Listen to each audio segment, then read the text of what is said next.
nagsisimula na ng mga nagpapadeliver ng bulaklak malamang sa malamang yan bukas mas marami pang makikita ako na nagdi-deliver, tsaka may mga bit na bulaklak.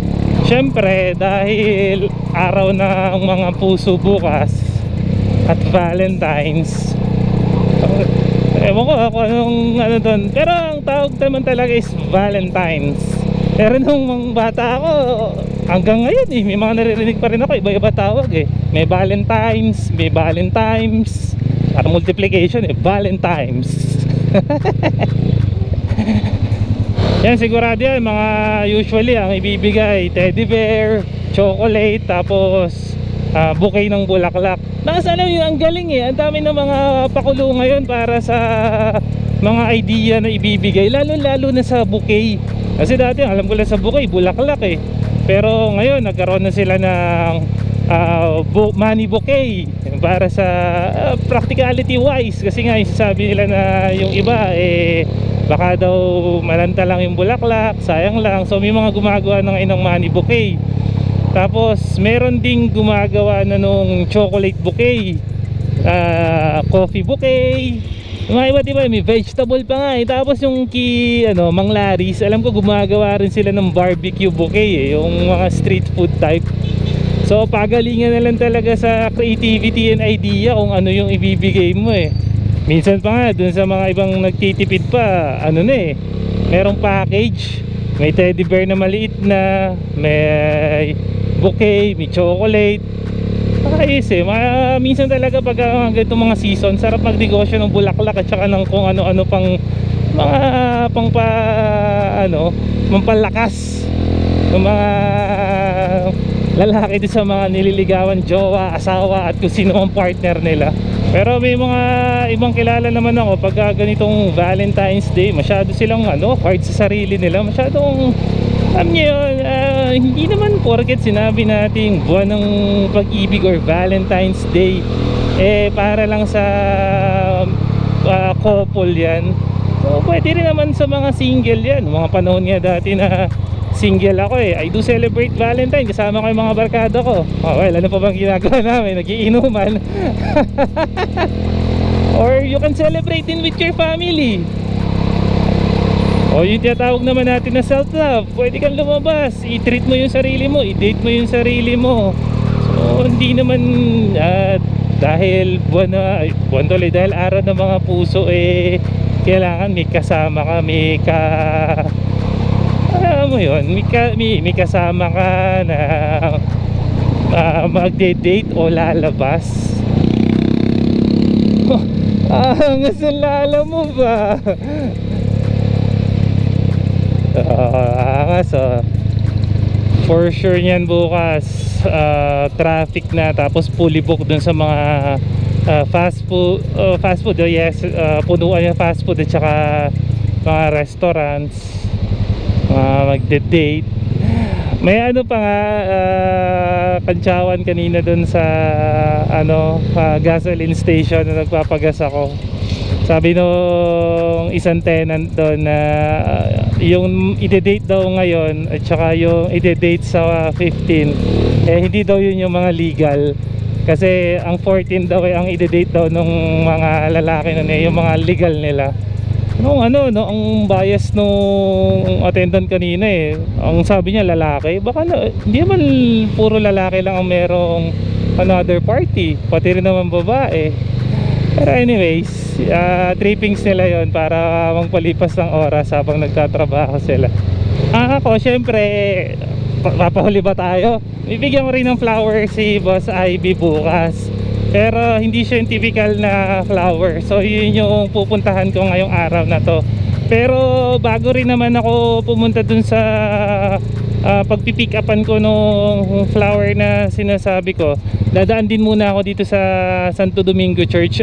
By tomorrow din kasi, aside sa Valentine's Day, para sa mga Catholic, simula na ng Ash Wednesday. Tomorrow will be the Ash Wednesday. So i-check ko dito yung schedule kung anong oras yung mga mass nila, para at least by tomorrow maka-attend din ng mass para sa Ash Wednesday. Hindi yung puro date. Kaya yung mga ibang makakapanood nito, kung wala pang 14 at napanood nyo to, or kung 14 na at napanood nyo, may malapit na chapel o church na sa inyo, try nyo rin na magsimba para sa Ash Wednesday. Ako wala rin akong hilig magbigay ng mga bulaklak, lalo na yung mga bouquet, yung mga malalaki. Kasi unang-una nakakahiya siya bitbitin. Pangalawa, kapag binigay mo dun sa kadate mo o kung kanino mo maibibigay, during the time na naglalakad kayo, ikaw rin may bitbit eh. Ganun din yung mga malalaking teddy bear. Ay nako, ikaw pa rin magbibitbit nun. Kaya ako, dahil nga mahihain nga kasi ako, mas pinipili ko kung bibigyan ako ng bulaklak siguro isang piraso, basta yung kayang maitago o kaya madaling bitbitin. Kaya mas mas prefer ko yung mga miniature, yung mga lang talaga hindi nakakahiya bitbitin tsaka dali, basta maliliit lang. Pero kung halimbawa ako yung babae, tapos syempre ang dami na ngayon ng mga gimmick na na pwedeng ibigay na bouquet. Ang isa sa mas gugustuhin ko is yung money bouquet. Kasi yun, wala nang problema ka doon. Kasi unang-una, hindi masasayang, tsaka astigin pa. Tapos yung isaw bouquet ni Mang Laris, pero di ko pa natatry bigyan nun si Boss Ivy. Kasi parang feeling ko ang hirap kasi niyang bitbitin eh. Anong mahirap? Mahirap to the sense na baka habang bit ko unti-unti ko nang kinakain yung yung mga barbecue. Tapos pagdating doon, wala na, stick na lang, wala na yung inihaw. Minsan pa pagdating sa pagbibigay ng bulaklak, it's very confusing kasi every girl merong mga prefer na mga klaseng bulaklak. Ang daming klaseng bulaklak. Meron tayong rose na sikat na ipinamimigay kapag magbibigay ng bulaklak, sunflower, stargazer, ano pa ba, kalachuchi. Yung mga magbibigay ba ng kalachuchi? Ano pa, sampagita, ang daming rose, tulips, ang dami. Kaya ang hirap, it's so hard to decide kung ano ibibigay mo. Medyo malapit na rin tayo dun sa pag-pick up nung bibigyan natin bukas kay Boss Ivy. Konti na lang. Kaya bali nakuha na natin yung yung bibigyan natin kay Boss Ivy sa Valentine's bukas.